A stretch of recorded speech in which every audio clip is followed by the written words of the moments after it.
नमस्कार दोस्तों, कलयुग के चमत्कार संतों की वाणी में आप सबका स्वागत है। दोस्तों, अभी तक हम कार्तिक महात्म्य के 18 अध्याय तक सुन चुके हैं। आज की वीडियो में हम 19वां अध्याय सुनेंगे। और अभी तक हमने सुना है कि किस प्रकार भगवान विष्णु का मोह भंग किया गया।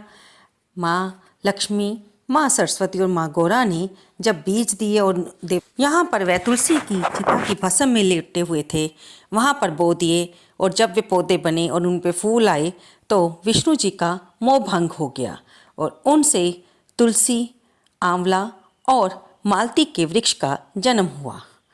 आगे सुनते हैं हम 19वां अध्याय। राजा पृथु बोले, ब्राह्मण, आपने तुलसी का महात्म्य और व्रत का वर्णन किया, सो मैंने सुना। ये कार्तिक का व्रत पहले किसने, कब और कैसे किया, कृपया मुझे बताइए। तब नारद जी बोले, सहचल पर करवीरपुर में धर्मदत्त नाम का विद्वान ब्राह्मण रहता था। वह सदा विष्णु व्रत, पूजन, द्वादशार मंत्र का जाप करना और अतिथि सत्कार में लगा रहता था।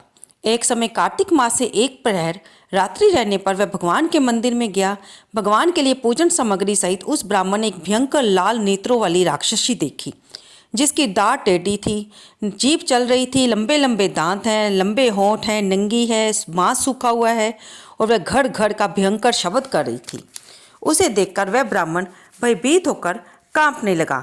उसके हाथ से पूजा का थाल व सामग्री छूट गई और उसने पूजा का थाल, सामग्री तथा जल राक्षसी पर दे मारा। उस ब्राह्मण ने भगवान का स्मरण करके तुलसी के जल को जब राक्षसी के ऊपर फेंका तो उसके स्पर्श मात्र से उसके सारे पाप नष्ट हो गए और वह पूर्व जन्म के कर्मों के योग के कारण अपनी दशा को याद करके ब्राह्मण को प्रणाम करके बोली, हे ब्राह्मण, पूर्व कर्म के फल से मुझे इस दशा की प्राप्ति हुई है, इसलिए कैसे उत्तम गति को प्राप्त करूं, सो आप उपाय बताओ। तब नारद बोले, कलह नामक राक्षसी अपने कर्म को कहती गई। तब अति विस्मय होकर धर्मदत्त ब्राह्मण बोला, हे कलह, पूर्व जन्म के किस कर्म से तुम्हारी ये दशा हुई है? तेरा चरित्र कैसा था, ये मुझसे कह। कलह बोली, हे महाराज, सौराष्ट्र में एक भिक्षुक नामक ब्राह्मण था। उसकी स्त्री कलह नामक अति निष्ठुर भाव वाली मैं थी। मैंने अपने कभी स्वामी की सेवा नहीं की और ना ही मीठे वचन बोले। मैं उन्हें सदैव धोखा देती रही। मुझको क्लेश ही प्यारा लगता था। ये बात जानकर पति ने दूसरे विवाह का विचार किया। तब मैंने जहर खा लिया। तब जम के दूत मुझे बांध कर ले गए। जमराज ने मुझे देखकर चित्रगुप्त से पूछा कि इसने क्या कर्म किया है, देखो इसने जो बुरा कर्म किया है उसका फल भोगे। कलह बोली, चित्रगुप्त डराकर मुझसे बोला, इसने कोई शुभ कर्म नहीं किया। जे स्वयं मिष्ठान खाती थी लेकिन पति को खाने को नहीं देती थी।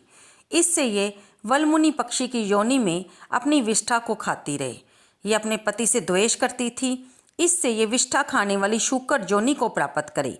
इसने अपने पति के ऊपर विष खाकर आत्मघात किया है, इससे ये अपने बच्चों को खाने वाली बिल्ली हो।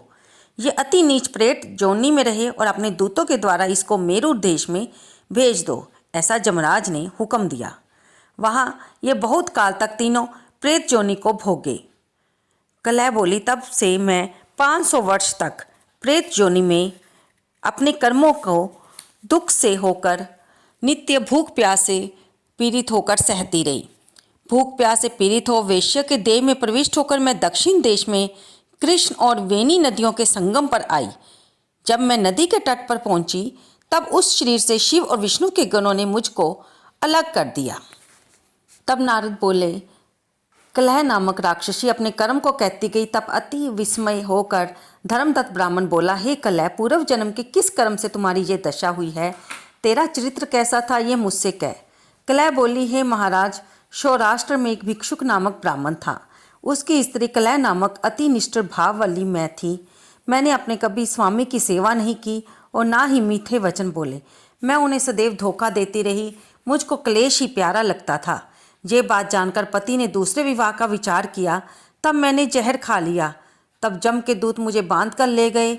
जमराज ने मुझे देखकर चित्रगुप्त से पूछा कि इसने क्या कर्म किया है, देखो इसने जो बुरा कर्म किया है उसका फल भोगे। कलह बोली, चित्रगुप्त डराकर मुझसे बोला, इसने कोई शुभ कर्म नहीं किया। जे स्वयं मिष्ठान खाती थी लेकिन पति को खाने को नहीं देती थी। इससे ये वलमुनि पक्षी की योनि में अपनी विष्ठा को खाती रहे। ये अपने पति से द्वेष करती थी, इससे ये विष्ठा खाने वाली शूकर जोनी को प्राप्त करे। इसने अपने पति के ऊपर विष खाकर आत्मघात किया है। वेश्या के देश से अलग होने पर भूख प्यास से व्याकुल मैंने तुमको देखा।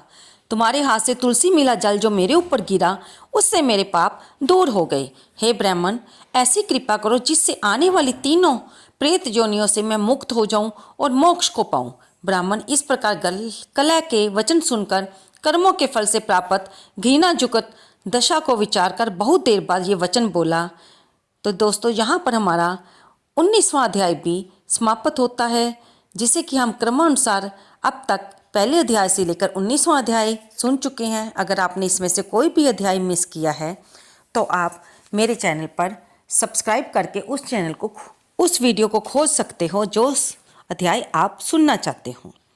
तो दोस्तों, आपने इसमें ये देखा कि तुलसी मिले जल का कितना प्रभाव है कि उससे प्रेत जोनी से भी हम छूट सकते हैं। हमारे वो पाप जो कि हमने जाने अनजाने में किए वे भी कट जाते हैं।